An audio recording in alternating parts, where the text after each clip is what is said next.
One of the things that I love about being a critic is when somebody comes and tells me that they learned about a great new game because of one of my reviews. What you might not realize is that I'm also discovering new games through this channel because a good chunk of the games that I end up reviewing come from small developers reaching out and introducing their games through either email or Discord. There are just so many games that I never would have heard of or known about if not for starting Defunct Games, including the latest gem I want to talk about, Night of the Lions. This is a puzzle platformer with a simple look and a deep emotional story about loss and the impact of war. In other words, it's the kind of surprise release that still makes me excited to play new games. Here is my review of Night of the Lions by Eugene Zupko.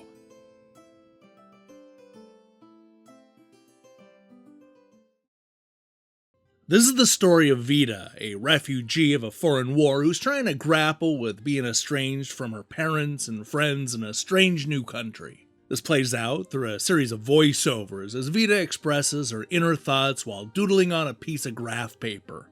At first she sees herself as a turtle ready to hunker down and hide from the world in her protective shell. But then she realizes that she doesn't want to be a turtle scared and alone. She'd rather see herself as a brave knight, ready to take on whatever the world throws at her. We play a majority of this game as that knight, a simple, hand-drawn character that looks like it was doodled with a ballpoint pen while in English class.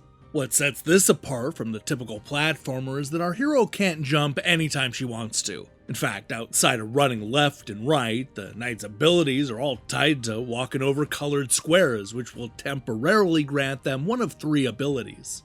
The first and most common ability is to jump, allowing us to leap over gaps and to get onto floating platforms. The red squares will allow the knight to dash either forward or at a diagonal, while the orange squares will grant us the ability to float. The trick is that you'll not only need to use all of these abilities in conjunction with each other, but you'll also need to do it fast enough before the effects wear off. It's the kind of thing that sounds simple enough, but quickly turns into a real ordeal as the gaps get further apart and what the game asks of you becomes a lot more difficult. Now look, I will admit that jumping, dashing, and floating aren't exactly new concepts in a video game. I mean, we've been doing those since the early days of the Atari and ColecoVision. Thankfully, the game finds a lot of fun ways to incorporate the limited time abilities into new and fresh puzzles. Every stage throws something new at you, and you'll never know what's coming next. It might be all about perfectly timed jumps in one stage, only to then turn around and it's suddenly all about flying through the air and trying to avoid these pesky hand-drawn spikes. There's even a driving section where you have to avoid speeders, cops, and big rigs on a congested highway. One thing that I really like about this game is that it sometimes invades the real world. There will be levels that extend beyond the limits of the graph paper, and even others that'll force you to solve complicated math equations on Vita's hand. There's this constant, nagging reminder that you're not fully inside the paper world, but rather just using it to escape from the real-life struggles that she's facing. And that brings us right back to the story, which is being fed to us one line at a time. Vita slowly reveals how she's feeling and how it's impacting her life. We not only see this through the narration, but also through a series of text messages that she sends her friends and family. The final act is full of honest reflections and emotional revelations, helping to bring new meaning and importance to all those doodles we've seen along the way. It's an adventure that is inspired by Don Quixote, and many of the same themes are front and center in Vita's struggles.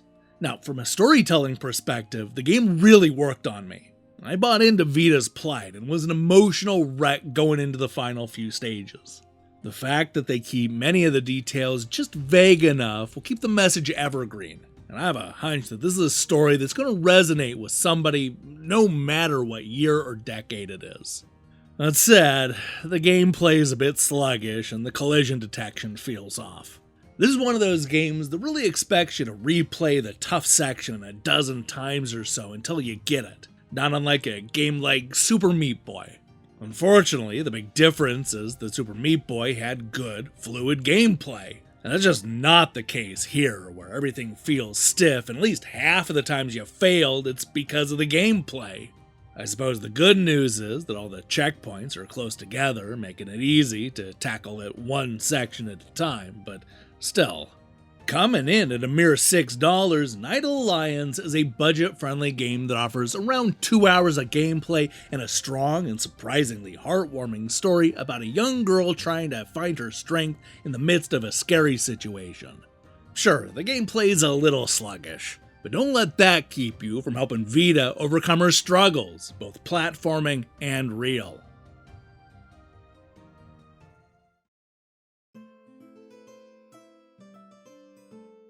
A fun puzzle platformer with an emotional core, Night of the Lions tells the story of a young girl who would rather doodle on graph paper than deal with real-world trauma. Although the moves and abilities are nothing new, the developer has found ways to make each level feel unique, all while telling a surprisingly gripping story inspired by Don Quixote. It may be short and inexpensive, but let me tell you, Night of the Lions is the type of platformer that you won't soon forget. Hey, thanks for watching my review. If you liked what you saw here, then you should know that we post new reviews and features almost every day. Now, here's the question I have for you. What's your favorite puzzle platformer? Remember, I'm not just looking for a good platformer, but one that challenges you with platforming puzzles. Let me see your picks in the comments below. In other news, we're going to be back later this week with more reviews and stuff.